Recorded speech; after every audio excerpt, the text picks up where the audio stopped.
Now next is the Baeyer विनेगर oxidation. Baeyer विनेगर oxidation में अल्डिहाइड या कीटोन से डायरेक्टली एस्टर प्रिपेयर करते हैं।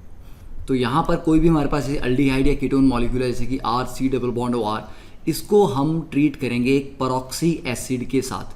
परऑक्सी एसिड क्या होता है? RCO3H। जैसे नॉर्मल जो कार्बोक्सिलिक एसिड है दैट इज RCOH। इसमें एक और ऑक्सीजन अगर हम यहाँ पे लगाते हैं that is the peroxy link oxygen single bond oxygen, then it is RCO3H और पर एसिड या परऑक्सी एसिड। तो किसी भी परऑक्सी एसिड से ट्रीट करने पे दोनों में से किसी एक अल्काइल ग्रुप और कार्बोनिल के बीच में ऑक्सीजन इंसर्ट होता है। ठीक है, now there is a proper mechanism to it कि किस अल्काइल ग्रुप और कार्बोनिल के बीच में ऑक्सीजन इंसर्ट करना है। तो उसके लिए हम एक डायरेक्टली शॉर्टकट याद करेंगे क्योंकि इसका जो मैकेनिज्म है दैट इज लेंथी, उसका हमें कोई ज़्यादा बेनिफिट नहीं है। तो मैकेनिज्म से होगा क्या वो हम देखते हैं। अब देखो जैसे कि यहाँ पे साइक्लोहेक्सेनोन है तो दोनों तरफ जो अल्काइल ग्रुप है वो सिमिलर है, तो किसी भी एक तरफ हम ऑक्सीजन एटम इंसर्ट कर सकते हैं। अब ये 6 मेंबर्ड रिंग बन जाएगा 7 मेंबर्ड रिंग। ठीक है, ये हो गया। तो एक तरफ ऑक्सीजन इंसर्ट कर गई, ये बन गया एस्टर। यहां पर दोनों तरफ सिमिलर ग्रुप है तो किसी भी एक अल्काइल और इसके बीच में ऑक्सीजन इंसर्ट कर सकते हैं। और RCO3H की जगह पे we can also use MCPBA that is meta chloro peroxy benzoic acid which is also a per acid. ठीक है, तो MCPBA लिखा होगा तब भी आपको यही करना है, RCO3H लिखा होगा तब भी आपको यही करना है। ठीक है, अब मैकेनिज्म में क्या होता है, यहां पर ultimately it involves alkyl shift.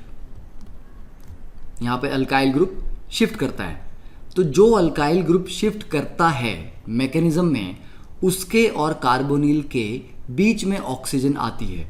तो अगर हमें ये पता हो कि R1 और R2 में कौन सा अल्काइल ग्रुप शिफ्ट करने वाला है तो उसके और कार्बोनिल के बीच में ऑक्सीजन लगा दो। ठीक है, तो हमें बस ये पता होना चाहिए कि किसकी माइग्रेट करने की या शिफ्ट करने की टेंडेंसी ज़्यादा है। तो डायरेक्टली इसका शॉर्टकट दिखाओ क्या होगा, the oxygen is inserted between the carbonyl carbon and the alkyl group which has higher migratory aptitude among R and R dash. ठीक है, तो जस्ट नोट इट डाउन। ठीक है, बाकी का ये वाला पार्ट भी नोट डाउन कर लो। तो इस केस में जो माइग्रेटिंग ऑर्डर अगर आप डिफरेंट बुक्स रेफर करते हो तो हो सकता है आपको जो ऑर्डर मिलेगा वो थोड़ा सा डिफरेंट मिलेगा, बट जो एक स्टैंडर्ड बुक के अकॉर्डिंग मैंने जो ऑर्डर यहाँ पे लिखा हुआ दैट इज हाइड्रोजन का माइग्रेटरी एप्टीट्यूड सबसे ज़्यादा है। मतलब अगर यहाँ पे अल्डिहाइड हो RCHO तो आपने ऑक्सीजन कहाँ लगाना है, H और कार्बोनिल के बीच में, तब वो एस्टर नहीं बनेगा, तब वो बनेगा फिर कार्बोक्सिलिक एसिड। ठीक है, तो मतलब RCO3H ये अच्छे क्या हैं, ऑक्सीडाइजिंग एजेंट भी हैं। तो अल्डिहाइड को तो डायरेक्टली ये जहाँ भी आपके पास अल्डिहाइड है RCHO, यहाँ बीच में ऑक्सीजन इंसर्ट करने का मतलब है डायरेक्टली ऑक्सीडेशन कर देना। तो परऑक्सी एसिड की प्रेजेंस में अल्डिहाइड डायरेक्टली कार्बोक्सिलिक एसिड में कन्वर्ट हो जाते हैं, तो उसकी तो टेंशन ही नहीं है। उसके बाद अब जब कीटोन की बात आएगी तो R3C ग्रुप लगा होगा, इसका माइग्रेटरी एप्टीट्यूड ज़्यादा है, फिर R2CH, then aryl, then RCH2, then CH3। तो जितना ज़्यादा इलेक्ट्रॉन रिच ग्रुप होगा उतना उसका माइग्रेटरी एप्टीट्यूड ज़्यादा है। जैसे यहाँ पे फिनाइल और CH3 में ज़्यादा किसका है, फिनाइल का ज़्यादा है यहाँ पे, तो हम फिनाइल और कार्बोनिल के बीच में ऑक्सीजन इंसर्ट करेंगे। ये बन गया प्रोडक्ट। अब यहाँ पे जो कार्बोनिल है एक तरफ, यहाँ भी एक तरफ CH3 और एक तरफ फिनाइल ग्रुप लगा हुआ है, तो यहाँ पर भी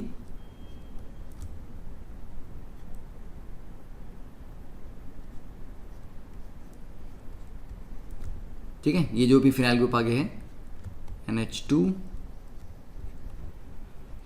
COH OH।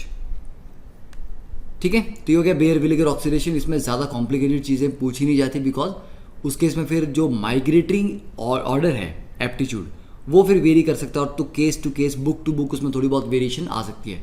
तो अगर आपको क्वेश्चन आएगा तो आपको डायरेक्टली आएगा कि ये एक इंपॉर्टेंट नेम रिएक्शन है, तो इसमें होता क्या है, क्या बनता है, किसको इंसर्ट करते हैं, तो एक तरह की ऑक्सीडेशन यहाँ पे हो रही है। Now next is the oxidation of aldehydes. तो अल्डिहाइड की ऑक्सीडेशन के जो स्ट्रॉन्ग एजेंट्स हैं जैसे कि KMnO4, HNO3, K2Cr2, 7CrO3, ये सारे तो हैं। Now there is another reagent that is Tollens reagent, जिसकी थोड़ी देर पहले हम बात कर रहे थे, अमोनिकल AgNO3। तो ये सारे के सारे अल्डिहाइड को, ये सारे ही रिएजेंट्स अल्डिहाइड को ऑक्सीडाइज कर देते हैं कार्बोक्सिलिक एसिड में। Now Tollens reagent as a test use किया जाता है अल्डिहाइड को डिटेक्ट करने के लिए, उसकी प्रेजेंस को कंफर्म करने के लिए। तो अमोनिकल AgNO3 या AgNH3 twice positive charge, this is called Tollens reagent.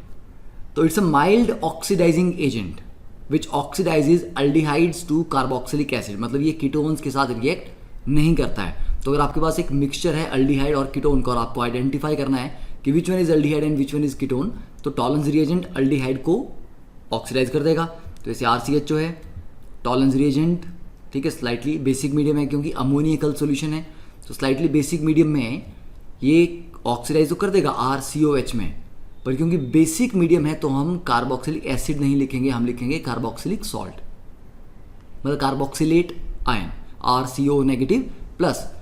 यहाँ पर जो Ag पॉजिटिव है, क्योंकि ये ऑक्सीडाइजिंग एजेंट है तो खुद रिड्यूस होगा, तो ये Ag पॉजिटिव इलेक्ट्रॉन लेके रिड्यूस करके सिल्वर मेटल में रिड्यूस होता है, और ये सिल्वर मेटल उस टेस्ट ट्यूब में नीचे जाके डिपॉजिट हो जाएगा बॉटम पे। तो बॉटम पे सिल्वर डिपॉजिट होना स्टार्ट होगा, जिसके एक सिल्वर मिरर, मतलब एक शाइनी सा सरफेस अपीयर होगा। This is called silver mirror. तो उसको सिल्वर मिरर टेस्ट भी बोलते हैं, ठीक है। तो अगर बॉटम पे कुछ शाइनी सा सिल्वर की लेयर आना स्टार्ट हो जाए तो यस, इट मीन्स यहाँ पे टॉलन्स रिएजेंट का रिएक्शन सक्सेसफुल हो गया है। अब इस रिएक्शन के प्रैक्टिकल एप्लीकेशन भी काफ़ी ज़्यादा हैं, जैसे थर्मस फ्लास्क है तो उसके अंदर पूरा सिल्वर की एक लेयर, एक कोटिंग करनी पड़ती है उसको हीट से इंसुलेट करने, मतलब थर्मल एक इंसुलेशन प्रोवाइड करने के लिए। तो उसके अंदर जो सिल्वर कोटिंग होती है वो भी टॉलन्स रिएजेंट के थ्रू ही की जाती है, थर्मस फ्लास्क की। सिमिलरली Ag2O के साथ हीट करते हैं तब भी RCOH और 2 सिल्वर डिपॉजिट कर जाएगा, पर यहाँ पर हमने बेसिक सॉल्यूशन नहीं लिया इसलिए हम डायरेक्टली RCOH यहाँ पे लिख सकते हैं। तो दोनों केसेस में ये रिएक्शन सक्सेसफुल हो जाएगा, ठीक है। Now note it down.